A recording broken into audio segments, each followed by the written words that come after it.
दोस्तों, कुछ दिन पहले ध्रुव राठी ने एक पॉडकास्ट किया है। हाँ, वही जिसमें उन्होंने पीएम मोदी को घड़ा कहा। उसी पॉडकास्ट में जब उनसे पूछा गया अभी आप कौन सी किताब पढ़ रहे हैं, तो उन्होंने कहा फैक्टफुलनेस, जो कि लिखा है हैंस रॉसलिंग ने। तो हम इस बुक को और हैंस रॉसलिंग को डिकोड करेंगे और देखेंगे कि इस किताब में ऐसा क्या है जो ध्रुव राठी इस किताब को अब पढ़ रहे हैं। चलिए शुरू करते हैं। आज आप अपना फोन उठाते हैं और स्क्रॉल करना शुरू करते हैं। हर जगह सिर्फ नेगेटिव न्यूज़ है। इंडिया में बेरोजगारी बढ़ रही है, दुनिया में गरीबी बढ़ रही है, बीमारियां फैल रही हैं और आने वाले 10 सालों में सब कुछ तबाह होने वाला है। आपके दिमाग में एक डर बैठ गया है कि दुनिया दिन ब दिन बुरी होती जा रही है। अगर मैं आपसे कहूं कि ये सबसे बड़ा झूठ है जो आपको हर रोज बेचा जा रहा है। सोचिए, अगर मैं आपसे कहूं कि दुनिया के सबसे पढ़े लिखे लोग, यूनिवर्सिटी के professors, top journalists, investment bankers और यहाँ तक कि नोबेल प्राइज विनर्स, उन्हें दुनिया के बारे में इतना भी नहीं पता जितना एक बंदर एक चिंपैंजी को पता है। ये कोई मजाक नहीं है। एक एक्सपेरिमेंट किया गया था जहां दुनिया के सबसे स्मार्ट लोगों से गरीबी, हेल्थ और एजुकेशन पर कुछ बेसिक सवाल पूछे गए और उनका स्कोर एक चिंपैंजी से भी कम आया जो रैंडमली आंसर्स चुन रहा था। ऐसा क्यों? क्योंकि आपका दिमाग फैक्ट्स पर नहीं, फियर पर चलता है। अगर आपने इस वीडियो को बीच में छोड़ दिया तो आप पूरी जिंदगी उसी फेक रियलिटी में जिएंगे जो मीडिया ने आपके दिमाग में प्लांट की है। आप गलत जगह इन्वेस्ट करेंगे, गलत करियर चुनेंगे और हमेशा डिप्रेशन में रहेंगे। लेकिन अगर आप आज आखिरी तक रुके तो मैं आपके दिमाग के सारे जाले साफ कर दूंगा। आज हम उस आदमी की कहानी और उसकी रिसर्च को डिकोड करेंगे जिसने अपनी पूरी जिंदगी सिर्फ इसीलिए लगा दी ताकि वो दुनिया को सच दिखा सके। एक ऐसा आदमी जिसने अपने डेटा और अजीबोगरीब प्रेजेंटेशन स्टाइल से दुनिया के बड़े बड़े नेताओं और बिलियनियर्स की बोलती बंद कर दी। उसका नाम था हैंस रॉसलिंग और उसकी किताब का नाम है फैक्टफुलनेस। ये सिर्फ एक बायोग्राफी नहीं है, ये आपके दिमाग का सॉफ्टवेयर अपडेट है। स्वागत है रियलिटी में। हैंस रॉसलिंग का जन्म किसी महल में नहीं हुआ था। वो 1948 में स्वीडन में पैदा हुए थे। हम आज के स्वीडन को एक अमीर और मॉडर्न देश मानते हैं, लेकिन जब हैंस पैदा हुए थे तब स्वीडन एक डेवलपिंग देश था। उन्होंने अपनी आंखों से अपने देश को गरीबी से अमीरी की तरफ बढ़ते देखा था। उनकी दादी कपड़े हाथ से धोती थीं और जब उनके घर में पहली वॉशिंग मशीन आई तो उनकी दादी ने उस मशीन को एक जादू की तरह देखा था। ये उनकी जिंदगी का पहला सबक था कि देश बदल सकते हैं और गरीबी हमेशा के लिए नहीं होती। जब वो बड़े हुए तो उन्होंने मेडिसिन पढ़कर डॉक्टर बनने का फैसला किया। उन्हें लगता था कि वो यूरोप के एक टॉप देश से आते हैं तो उन्हें दुनिया की सबसे अच्छी मेडिकल नॉलेज है। लेकिन उनका ये घमंड तब टूटा जब वो 1972 में इंडिया आए। हैंस रॉसलिंग ने पब्लिक हेल्थ की पढ़ाई के लिए क्रिश्चियन मेडिकल कॉलेज वेल्लोर में एडमिशन लिया। उन्हें लगा था कि वो गरीब इंडियंस को पढ़ाने या उन पर एहसान करने जा रहे हैं। लेकिन जब उन्होंने वहाँ के इंडियन मेडिकल स्टूडेंट्स को देखा तो उनके होश उड़ गए। इंडियन स्टूडेंट्स को उनसे ज़्यादा नॉलेज थी। उनकी किताबें हैंस की किताबों से ज़्यादा एडवांस थीं और उनका प्रैक्टिकल एक्सपीरियंस हैंस से कहीं बेहतर था। हैंस ने रियलाइज़ किया कि दुनिया को दो हिस्सों में बांटना, अमीर और स्मार्ट वेस्ट और गरीब और बेवकूफ़ रेस्ट, ये उनकी सबसे बड़ी गलती थी। इंडिया ने उनका सुपीरियॉरिटी कॉम्प्लेक्स हमेशा के लिए तोड़ दिया। उन्होंने एक इंटरव्यू में कहा था कि वेल्लोर में उन्होंने सीखा कि दुनिया वैसी नहीं है जैसी उनके टेक्स्ट बुक्स में लिखी है। इंडिया से वापस आने के बाद हैंस ने एक और बड़ा फैसला किया। वो अपनी पत्नी और छोटे बच्चों के साथ अफ्रीका के देश मोजाम्बिक चले गए। उस वक्त मोजाम्बिक में सिविल वॉर चल रहा था। हालात इतने खराब थे कि पूरे 3 लाख लोगों की आबादी के लिए सिर्फ 2 डॉक्टर्स थे, हैंस और उनकी पत्नी। यहाँ हैंस ने मौत को बहुत करीब से देखा। बच्चे मलेरिया और भुखमरी से मर रहे थे और हैंस अकेले दिन में सैकड़ों मरीजों को देखते थे। यहाँ उनकी जिंदगी का सबसे बड़ा ट्रॉमा उनका इंतजार कर रहा था। एक दिन उनके इलाके में एक अजीब सी बीमारी फैलने लगी। लोगों की टांगें अचानक पैरालाइज हो रही थीं। कोई नहीं जानता था ये क्या है। हैंस डर गए। उन्हें लगा कि ये कोई नया और खतरनाक वायरस है। उन्होंने घबराहट में एक फैसला लिया। उन्हें लगा कि ये बीमारी एक गांव से दूसरे गांव ना फैल जाए, इसलिए उन्होंने लोकल अथॉरिटीज को बोलकर उस गांव का रास्ता बंद करवा दिया। रोड ब्लॉक्स लगा दिए गए। अगले दिन उस गांव की कुछ औरतें जिन्हें अपने बच्चों के लिए खाना लेने बाजार जाना था, उन्होंने देखा कि रोड बंद है। मजबूरी में उन्होंने एक नदी क्रॉस करके जाने का फैसला किया, लेकिन उनकी नाव डूब गई और बहुत सारी औरतें और बच्चे मर गए। जब हैंस को ये पता चला तो उनकी आत्मा कांप गई। उन्हें एहसास हुआ कि उनकी ओवर रिएक्शन और फियर की वजह से उन मासूम लोगों की जान गई। बाद में उन्होंने अपनी रिसर्च से पता लगाया कि वो बीमारी कोई वायरस नहीं थी। वो कोन्जो नाम की एक टॉक्सिक बीमारी थी जो कच्चा कसावा खाने से हो रही थी, क्योंकि लोगों के पास खाने को कुछ और नहीं था। इस इंसिडेंट ने हैंस रॉसलिंग को अंदर तक तोड़ दिया। उन्होंने सीखा कि जब हम डर में होते हैं तो हमारा दिमाग काम करना बंद कर देता है और हम गलत फैसले लेते हैं। डर और पैनिक कभी भी प्रॉब्लम सॉल्व नहीं करते, सिर्फ सही फैक्ट्स और डेटा ही प्रॉब्लम सॉल्व कर सकते हैं। उन्होंने कसम खाई कि वो आगे से कभी भी इमोशंस या पैनिक के आधार पर दुनिया को नहीं देखेंगे। वो सिर्फ डेटा, स्टैटिस्टिक्स और फैक्ट्स पर विश्वास करेंगे। यहीं से जन्म हुआ फैक्टफुलनेस के कॉन्सेप्ट का। हैंस वापस यूरोप आए और उन्होंने डेटा पर रिसर्च शुरू की। जब उन्होंने दुनिया का डेटा देखा तो उन्हें एक और बड़ा शौक लगा। उन्होंने देखा कि लोग आज भी 1960s का डेटा दिमाग में लेकर घूम रहे हैं। लोग आज भी सोचते हैं कि दुनिया दो हिस्सों में बटी है, डेवलप्ड यानी अमीर देश जहां पर परिवार छोटे हैं और लंबी जिंदगी है, और डेवलपिंग यानी गरीब देश जहां परिवार बड़े हैं और बच्चे जल्दी मर जाते हैं। लेकिन डेटा कुछ और ही बोल रहा था। हैंस ने सोचा कि लोग इतने अनजान क्यों हैं। उन्होंने कैरोलिंस्का इंस्टीट्यूट में अपने स्टूडेंट्स को पढ़ाना शुरू किया। ये स्टूडेंट स्वीडन के सबसे स्मार्ट बच्चे थे। हैंस ने उनसे एक सवाल पूछा कि दुनिया में कितने बच्चे 1 साल की उम्र होने से पहले वैक्सीनेट हो जाते हैं। ऑप्शंस थे 20%, 50% या 80%। आधे से ज्यादा स्टूडेंट्स ने 20% चुना। सही जवाब 80% था। हैंस हैरान थे। उनके स्टूडेंट्स को लगता था कि दुनिया आज भी उतनी ही बैकवर्ड है। यहाँ हैंस रॉसलिंग ने अपनी किताब फैक्टफुलनेस का पहला और सबसे बड़ा कॉन्सेप्ट बनाया, द गैप इंस्टिंक्ट। हमारा दिमाग हमेशा दुनिया को दो एक्सट्रीम्स में देखना पसंद करता है, अमीर और गरीब, अच्छा और बुरा, हीरो और विलेन, क्योंकि हमारा दिमाग कॉम्प्लेक्स डेटा प्रोसेस नहीं करना चाहता। जब हम टीवी पर देखते हैं कि एक तरफ महल है और दूसरी तरफ झोपड़ी, तो हमें लगता है कि पूरी दुनिया ऐसी ही है। लेकिन हैंस ने समझाया कि महल और झोपड़ी के बीच में जो फ्लैट या नॉर्मल घर हैं, वहां दुनिया की 75% आबादी रहती है। मीडिया कभी इन नॉर्मल लोगों की खबर नहीं दिखाता, क्योंकि नॉर्मल चीजें न्यूज नहीं बनती। हैंस ने कहा कि अगर आपको दुनिया को सही से समझना है तो सबसे पहले इस गैप को अपने दिमाग से निकालना होगा। दुनिया दो हिस्सों में नहीं बल्कि 4 इनकम लेवल्स में बटी हुई है। लेवल 1 पर वो लोग हैं जो दिन के $2 से कम कमाते हैं, जो आज भी नंगे पैर चलते हैं। लेवल 2 पर वो लोग हैं जो दिन के $2 से $8 कमाते हैं, जिनके पास साइकिल है। लेवल 3 पर वो लोग हैं जो $8 से $32 कमाते हैं, जिनके पास मोटरसाइकिल या स्कूटर है। और लेवल 4 पर वो लोग हैं जो $32 से ज़्यादा कमाते हैं, जिनके पास कार है और जो एरोप्लेन में ट्रैवल करते हैं। दुनिया की ज़्यादातर आबादी आज लेवल 2 और लेवल 3 पर जी रही है, जहां इंडिया की मेजॉरिटी पॉपुलेशन स्टैंड करती है। ये रियलाइजेशन इतना बड़ा था कि इसने हैंड्स को मजबूर कर दिया कि वो दुनिया भर में घूमकर इस डेटा को लोगों तक पहुंचाएं। और यहीं से शुरू हुई उनकी फाइट अगेंस्ट ग्लोबल इग्नोरेंस। आप रात को सोने से पहले अपना फोन देखते हैं। एक न्यूज़ आती है कि किसी शहर में क्राइम बढ़ गया है। दूसरी न्यूज़ आती है कि किसी नए वायरस से लोग मर रहे हैं। तीसरी न्यूज़ आती है कि इकोनॉमी क्रैश होने वाली है, सबकी जॉब्स जाने वाली हैं। आप टेंशन और घबराहट में फ़ोन बंद करते हैं और सोचते हैं दुनिया खत्म होने वाली है। इस बेकार दुनिया में मेरे फ्यूचर का क्या होगा? अगर मैं आपसे कहूं कि आपका दिमाग आपके ही खिलाफ एक बहुत बड़ा और खतरनाक गेम खेल रहा है, आपकी आंखें वही देख रही हैं जो मीडिया और एल्गोरिदम्स आपको दिखाना चाहते हैं, डर। क्योंकि डर बिकता है। लेकिन रियलिटी में पिछले 20 सालों में दुनिया कितनी बेहतर हुई है, ये आपको कोई नहीं बताता, क्योंकि गुड न्यूज़ पर क्लिक्स नहीं आते। हैंस रॉसलिंग ने अपनी किताब फैक्टफुलनेस में इस मनोवैज्ञानिक साइकोलॉजिकल बीमारी को एक नाम दिया है, द नेगेटिविटी इंस्टिंक्ट। आज हम आपके दिमाग के उन बग्स को फिक्स करेंगे जो आपको सच देखने से रोकते हैं।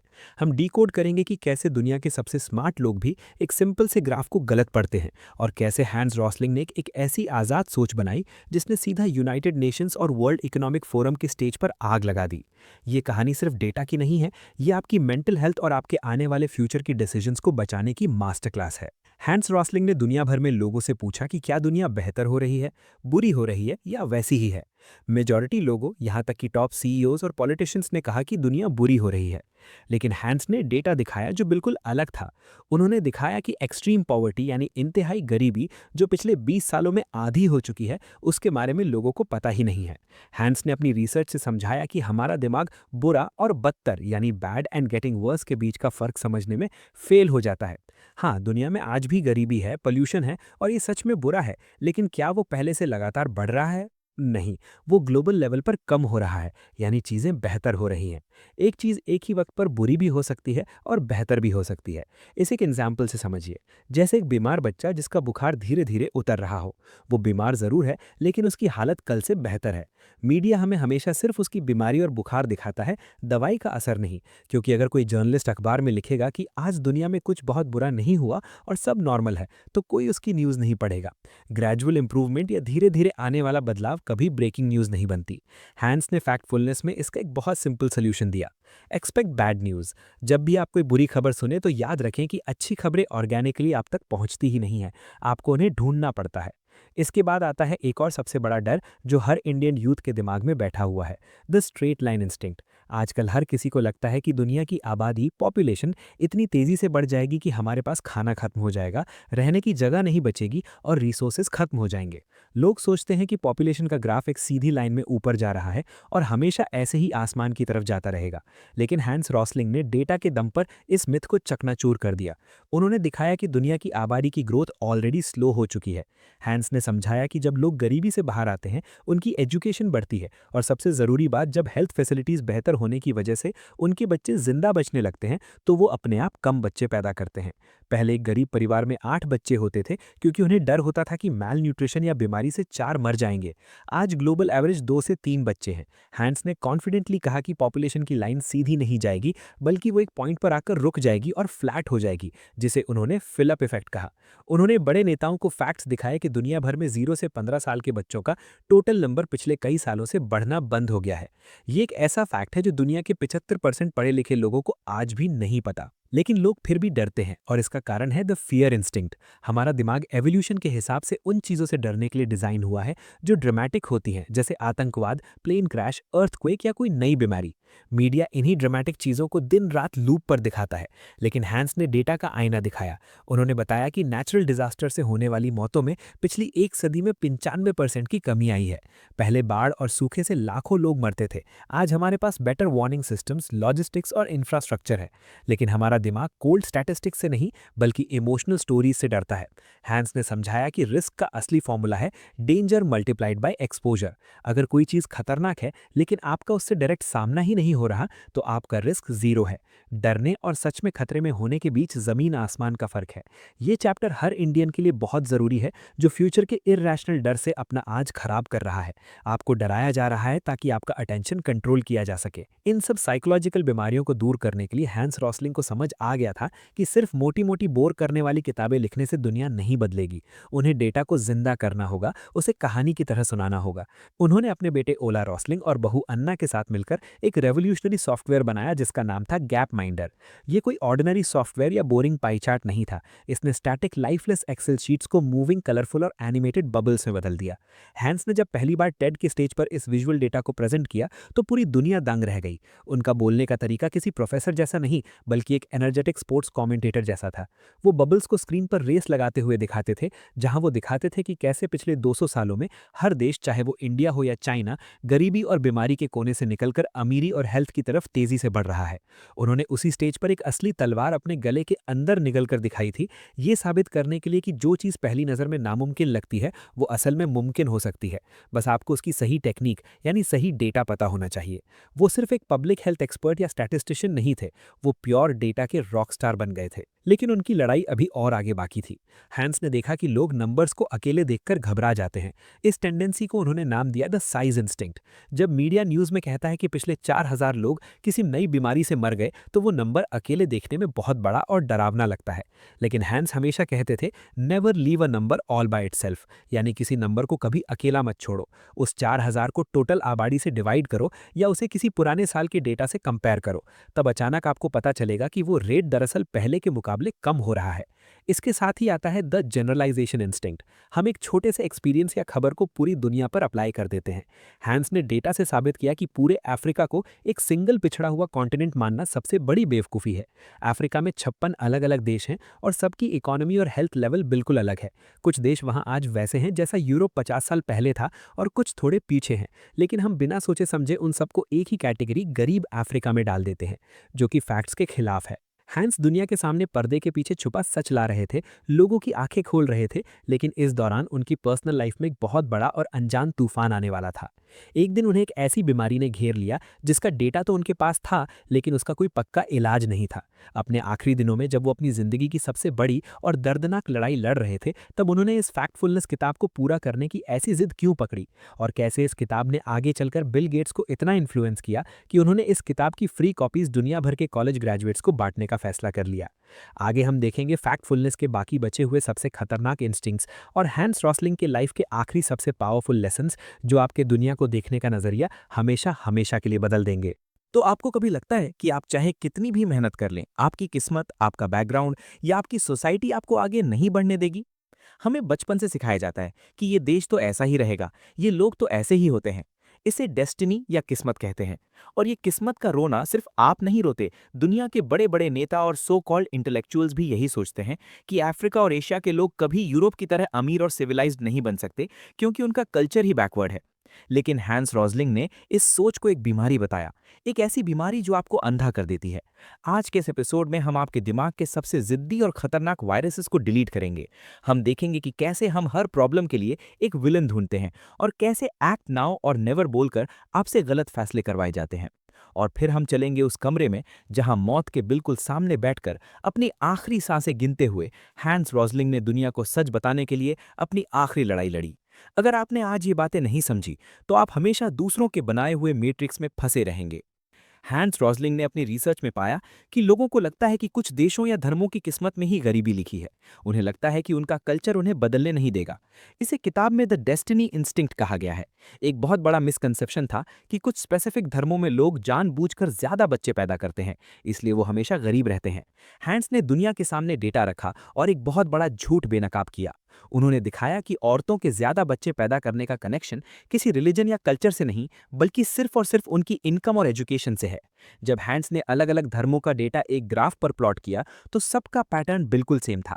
जैसे ही किसी भी देश या समाज में इनकम बढ़ती है, औरतों को एजुकेशन मिलती है और हेल्थ फैसिलिटीज अच्छी होती हैं, जिससे बच्चों की मौत दर कम होती है, तो ऑटोमेटिकली चाहे वो किसी भी धर्म या देश के हों, उनके बच्चों की संख्या 2 या 3 पर आ जाती है।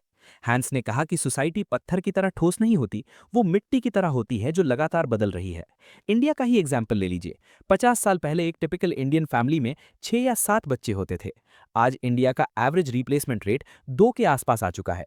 ये किसी चमत्कार या किस्मत से नहीं हुआ, ये इकोनॉमिक ग्रोथ और एजुकेशन का नतीजा है। डेस्टिनी इंस्टिंक्ट हमें बदलाव देखने से रोकता है, क्योंकि बदलाव धीरे धीरे होता है, और जो धीरे होता है वो हमें रुका हुआ महसूस होता है।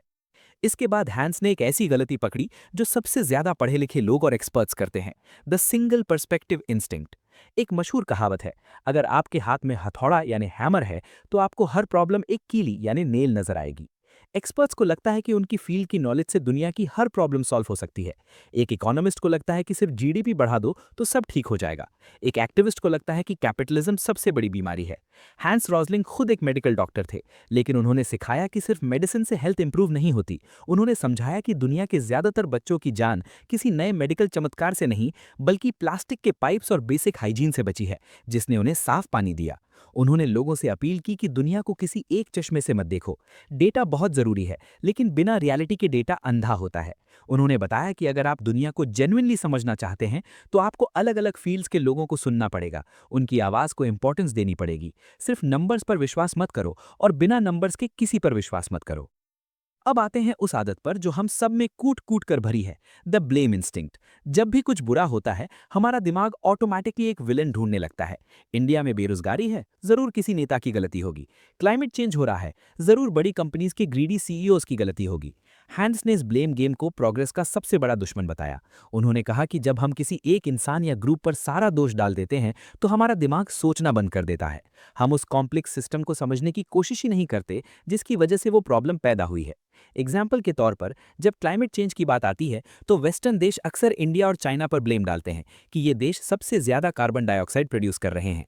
लेकिन हैंस ने डेटा दिखाया कि अगर पर कैपिटा यानी प्रति व्यक्ति एमिशंस देखा जाए, तो कनाडा और यूएस जैसे अमीर देश आज भी सबसे आगे हैं, और पिछले एक सदी से जो पोल्यूशन एटमॉस्फेयर में जमा हुआ है, उसमें ज्यादातर हिस्सा इन्हीं अमीर देशों का है। हैंस रॉजलिंग ने वर्ल्ड इकोनॉमिक फोरम के स्टेज पर बिलियनर्स की आंखों में देखकर कहा था कि आप लोग यहां आकर एनवायरनमेंट की बात करते हैं, लेकिन आपसे बड़ा पोल्यूटर कोई नहीं है। उन्होंने सिखाया कि विलन्स को ढूंढना बंद करो और कॉजेज और सिस्टम्स को ठीक करने पर फोकस करो। अगर आप सिस्टम को ठीक नहीं करोगे, तो एक विलन जाएगा और दूसरा उसकी जगह ले लेगा। इन सब में एक आखिरी अस्त्र जो मीडिया और पॉलिटिशियंस यूज करते हैं, वो है द अर्जेंसी इंस्टिंक्ट।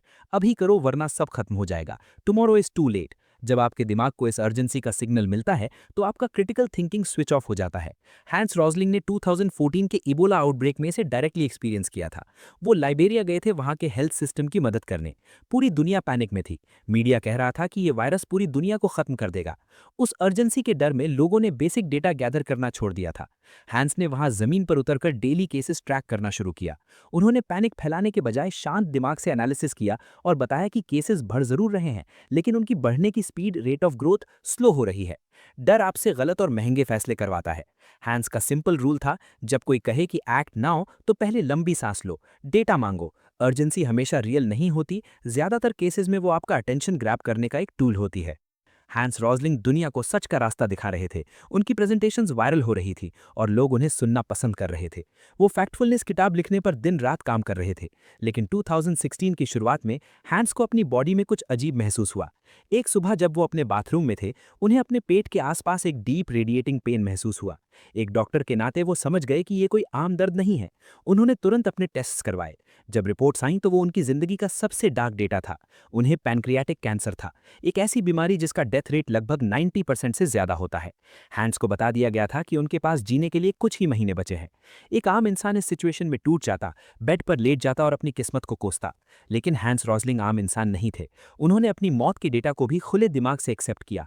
हैंस ने अपने बेटे ओला और बहू अन्ना को बुलाया। उन्होंने कहा कि अब उनके पास वक्त बहुत कम है। जो रिसर्च उन्होंने 50 साल में की है, जो दुनिया की मिसकंसेप्शन उन्हें ठीक करनी है, वो इस किताब फैक्टफुलनेस में आनी ही चाहिए। उन्होंने अपनी सारी पब्लिक अपीयरेंसेस, स्पीचेस और ऐशो आराम कैंसिल कर दिए। वो कीमोथेरेपीज के भयानक दर्द, उल्टियों और थकान के बीच भी हर रोज अपनी डेस्क पर बैठते। उनका शरीर उनका साथ छोड़ रहा था। उनकी आवाज वीक हो चुकी थी, लेकिन उनका फोकस एक लेजर की तरह शार्प था। वो जानते थे कि वो इस किताब की पब्लिश्ड कॉपी अपने हाथों में नहीं पकड़ पाएंगे, लेकिन उन्हें ये पता था कि ये किताब आने वाली पीढ़ियों के दिमाग को जरूर आजाद करेगी। अपने मौत के बिस्तर पर दर्द से तड़पते हुए भी हैंस ने डेटा का हर एक चार्ट चेक किया, हर एक लाइन को रिव्यू किया। ये उनका दुनिया के लिए आखिरी लेटर था, एक ऐसा लेटर जो डर से नहीं बल्कि उम्मीद और सच से भरा था। 7 फरवरी 2017 को हैंस रॉजलिंग इस दुनिया को अलविदा कह गए। उनकी किताब फैक्टफुलनेस उनकी मौत के एक साल बाद 2018 में पब्लिश हुई, लेकिन पब्लिश होने के बाद इस किताब ने जो आग लगाई वो किसी ने नहीं सोची थी। दुनिया के सबसे अमीर आदमी बिल गेट्स इस किताब को पढ़कर इतने इमोशनल और इंस्पायर हुए कि उन्होंने एक ऐसा फैसला लिया जिसने पब्लिशिंग हिस्ट्री के सारे रिकॉर्ड तोड़ दिए। आखिरी पार्ट में हम देखेंगे कि कैसे हैंस रॉसलिंग की मौत के बाद उनकी इस छोटी सी किताब ने दुनिया के सबसे पावरफुल लोगों का दिमाग बदल दिया। और सबसे ज़रूरी बात, हम डिकोड करेंगे हैंस रॉसलिंग के वो अल्टीमेट लाइफ रूल्स जो हर इंडियन यूथ को समझने ज़रूरी हैं अगर वो इस नेगेटिविटी और डर से भरी दुनिया में एक सक्सेसफुल और पीसफुल ज़िंदगी जीना चाहते हैं। आज का यूथ सबसे ज़्यादा डिप्रेस्ड क्यों है? आप इंस्टाग्राम खोलते हैं, कोई 20 साल का लड़का दुबई में लैम्बोर्गिनी चला रहा है। आप न्यूज़ खोलते हैं तो पता चलता है कि एआई सबकी जॉब्स खा रहा है और इकोनॉमी डूब रही है। आपको लगता है आप पीछे छूट गए हैं, दुनिया खत्म हो रही है और आपका फ्यूचर बिल्कुल डार्क है। ये एंग्जाइटी, ये पैनिक और ये डिप्रेशन दरअसल आपकी गलती नहीं है। ये उस सिस्टम की गलती है जो आपके दिमाग में डर बेचकर अपना रेवेन्यू जनरेट कर रहा है। लेकिन आज इस आखिरी हिस्से में हम इस डर के मैट्रिक्स को हमेशा के लिए तोड़ देंगे। आज हम देखेंगे कि कैसे एक मरे हुए आदमी की आखिरी आवाज ने दुनिया के सबसे अमीर आदमी को रुला दिया। कैसे हैंस रॉसलिंग की किताब फैक्टफुलनेस ने बिल गेट्स को मजबूर कर दिया कि वो अपने करोड़ों रुपए खर्च करके इस किताब को दुनिया भर में फ्री बांटें। और सबसे ज़रूरी बात, आज मैं आपको दूंगा वो अल्टीमेट फैक्टफुलनेस ब्लूप्रिंट, वो 5 लाइफ रूल्स जो हर इंडियन स्टूडेंट और प्रोफेशनल को अपने दिमाग में इंस्टॉल करने चाहिए। अगर आपने इन रूल्स को समझ लिया तो दुनिया की कोई फेक न्यूज़, कोई टॉक्सिक बॉस या कोई सोशल मीडिया एल्गोरिदम आपको डरा नहीं पाएगा। स्वागत है द फाइनल चैप्टर में। 7 फरवरी 2017 को हैंस रॉसलिंग की मौत के बाद उनके बेटे ओला और बहू अन्ना ने दिन रात एक करके उस आखिरी मैन्यूस्क्रिप्ट को पूरा किया। 2018 में फैक्टफुलनेस फाइनली दुनिया के सामने आई। ये किताब किसी सेल्फ हेल्प गुरु ने नहीं लिखी थी जो आपको सुबह जल्दी उठने के फायदे बता रहा था। ये किताब एक साइंटिस्ट, एक डॉक्टर ने लिखी थी जो मौत के बिस्तर पर बैठकर दुनिया को उम्मीद दे रहा था। जब ये किताब मार्केट में आई तो इसने आग लगा दी और इस आग की लपेट में आए दुनिया के सबसे पावरफुल इंसान बिल गेट्स। बिल गेट्स जो सालों से ग्लोबल हेल्थ और पॉवर्टी पर बिलियंस ऑफ डॉलर्स खर्च कर रहे थे, उन्होंने जब इस किताब को पढ़ा तो उन्हें लगा जैसे किसी ने उनके दिमाग का ताला खोल दिया हो। गेट्स ने पब्लिकली कहा कि ये मेरी जिंदगी में पढ़ी गई सबसे बेहतरीन किताबों में से एक है। लेकिन गेट्स यहाँ रुके नहीं। उन्हें लगा कि ये लाइफ चेंजिंग जानकारी सिर्फ अमीर या एलीट लोगों तक सीमित नहीं रहनी चाहिए। 2018 में बिल गेट्स ने एक ऐसा अनाउंसमेंट किया जिसने पब्लिशिंग हिस्ट्री हिला दी। उन्होंने अमेरिका के हर एक कॉलेज और यूनिवर्सिटी से ग्रेजुएट होने वाले हर स्टूडेंट को फैक्टफुलनेस की एक डिजिटल कॉपी बिल्कुल फ्री देने का ऐलान किया। सोचिए, दुनिया का सबसे अमीर आदमी अपनी जेब से पैसे देकर चाहता था कि नए यूथ का दिमाग इस नेगेटिविटी और डर के कचरे से साफ हो जाए, इससे पहले कि वो रियल कॉर्पोरेट दुनिया में कदम रखें। गेट्स जानते थे कि अगर आने वाली जनरेशन डर में जिएगी तो वो कभी बड़े और बोल्ड फैसले नहीं ले पाएगी। हैंस रॉसलिंग अपने आप को कभी ऑप्टिमिस्ट यानी आशावादी नहीं कहते थे। वो कहते थे, मैं ऑप्टिमिस्ट नहीं हूं, क्योंकि ऑप्टिमिस्ट वो होता है जो बिना सोचे समझे मानता है कि सब ठीक हो जाएगा, चाहे फैक्ट्स कुछ भी हों। मैं एक पॉसिबिलिस्ट हूं। पॉसिबिलिस्ट वो होता है जो दुनिया की बुराइयों को देखता है, पर उसके पास डेटा होता है जो दिखाता है कि चीज़ें बेहतर हो सकती हैं, क्योंकि पास्ट में भी बेहतर हुई हैं। एक पॉसिबिलिस्ट अंधी उम्मीद नहीं लगाता, वो हार्ड फैक्ट्स पर फोकस करता है। जब आप इंडियन मीडिया देखते हैं तो आपको लगता है कि देश में सिर्फ करप्शन और गरीबी है, लेकिन एक पॉसिबिलिस्ट डेटा देखता है कि कैसे पिछले 20 सालों में करोड़ों इंडियंस एक्सट्रीम पॉवर्टी से बाहर निकलकर मिडिल क्लास में आए हैं। इलेक्ट्रिसिटी, इंटरनेट और सैनिटेशन अब छोटे छोटे गांव तक पहुंचा है। ये झूठ नहीं है, ये अनडिनाइबल फैक्ट है। प्रॉब्लम्स आज भी है, लेकिन मैसिव प्रोग्रेस भी हो रही है। और यही पॉसिबिलिस्ट माइंडसेट हमें डर से निकालकर सोल्यूशन की तरफ ले जाता है। अब आते हैं उस सबसे इंपॉर्टेंट हिस्से पर। हैंस रॉसलिंग की पूरी जिंदगी और फैक्टफुलनेस से एक आम इंडियन यूथ क्या सीख सकता है। ये हैं वो अल्टीमेट 5 लाइफ रूल्स जो आपके दिमाग का आउटडेटेड सॉफ्टवेयर अपडेट कर देंगे। Rule 1, filter your media diet. अपने दिमाग का खाना ठीक करो। जिस तरह आप कचरा खाकर हेल्दी बॉडी नहीं बना सकते, उसी तरह नेगेटिविटी और क्लिकबेट न्यूज़ कंज्यूम करके आप एक हेल्दी माइंड नहीं बना सकते। मीडिया का पूरा बिजनेस मॉडल आपके डर पर चलता है, क्योंकि डर आपको स्क्रीन से चिपकाए रखता है। अगर आपको दुनिया की असलियत जाननी है तो ब्रेकिंग न्यूज़ देखना बंद कीजिए और लॉन्ग टर्म ट्रेंड्स को ट्रैक करना शुरू कीजिए। डर को कभी भी अपना करियर या लाइफ का डिसीजन मेकर मत बनने दीजिए। Rule 2, avoid the gap instinct in your career. महल और झोपड़ी के बीच का रास्ता। हमें लगता है कि या तो हमें सीधा गूगल या माइक्रोसॉफ्ट में 1 करोड़ का पैकेज मिलेगा, या फिर हमारी लाइफ पूरी तरह वेस्ट है। ये वही गैप इंस्टिंक्ट है जिसके बारे में हैंस ने बताया था। असलियत यह है कि दुनिया की 75% सक्सेस मिडिल ग्राउंड में होती है। छोटी कंपनीज, नॉर्मल जॉब्स और स्टडी बिजनेसेस में लोग अपनी लाइफ बनाते हैं और बहुत खुश रहते हैं। एकदम टॉप और एकदम बॉटम के बीच में जो दुनिया है, वहाँ अपॉर्चुनिटीज छुपी हैं। उस मिडिल ग्राउंड को पहचानना और उसमें ग्रो करना सीखो। Rule 3, update your knowledge like software. पुरानी सोच को डिलीट करो। हैंस ने दिखाया कि टॉप एक्सपर्ट्स और लीडर्स आज भी 1960s का डेटा यूज कर रहे थे। हमारे पेरेंट्स और सोसाइटी भी अक्सर हमें 20 साल पुरानी एडवाइस देते हैं। सरकारी नौकरी कर लो, लाइफ सेट है, या सिर्फ इंजीनियरिंग में फ्यूचर है। दुनिया तेजी से बदल रही है। आपको अपना वर्ल्ड व्यू और अपनी स्किल्स हर साल अपडेट करनी होंगी। जो बातें 5 साल पहले सच थी, वो आज एआई और इंटरनेट के जमाने में आउटडेटेड हो चुकी हैं। अपने फैक्ट्स चेक करना आपकी अपनी जिम्मेदारी है। Rule 4, look for systems not villains. Blame game बंद करो। जब आप फेल होते हैं तो आपको लगता है कि इंटरव्यू लेने वाले की गलती है या इकोनॉमी खराब है। हम हमेशा अपने फेलियर्स का बिल किसी और पर फाड़ना चाहते हैं। हैंस ने सिखाया कि विलन्स ढूंढना आसान है, लेकिन उससे कुछ ठीक नहीं होता। अपने फेलियर्स और अपने आसपास की प्रॉब्लम्स के सिस्टम को समझो।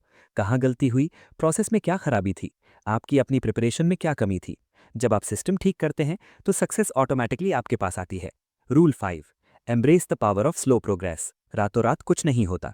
सोशल मीडिया हमें हमेशा ओवरनाइट सक्सेस दिखाता है, लेकिन हैंस की लाइफ की रिसर्च ने साबित किया कि दुनिया की सबसे बड़ी जीत, चाहे वो एक्सट्रीम पॉवर्टी को खत्म करना हो या खतरनाक बीमारियों को हराना, धीरे धीरे सालों की लंबी मेहनत से हुई है। आपकी लाइफ में भी इंस्टेंट ग्रेटिफिकेशन या रातों रात बिलियनर बनने जैसा कुछ नहीं होगा। छोटे छोटे बोरिंग स्टेप्स लीजिए। अगर आप आज कल से 1% भी बेहतर हैं तो आप बिल्कुल सही रास्ते पर हैं। Slow progress is still progress. Hans Rosling आज हमारे बीच नहीं है, लेकिन उनकी किताब, उनका जमा किया हुआ डेटा और उनकी वो बबल्स वाली एनिमेटेड स्क्रीन आज भी जिंदा है। उन्होंने एक डर से भरी हुई, पैनिक करती हुई दुनिया को उम्मीद और सच का आईना दिखाया। उन्होंने हमें सिखाया कि दुनिया उतनी बुरी नहीं है जितनी हमारे फोन्स हमें हर वक्त बताते हैं। दुनिया एक्चुअली बहुत खूबसूरत है और डेटा के हिसाब से लगातार बेहतर हो रही है। तो अगली बार जब आपको अपने फ्यूचर को लेकर घबराहट हो, जब सब कुछ डार्क लगे, तो एक लंबी सांस लीजिए। अपने फ़ोन को साइड में रखिए और अपने आप से पूछिए कि क्या ये सच में एक फैक्ट है या सिर्फ मेरा डर। जय हिंद।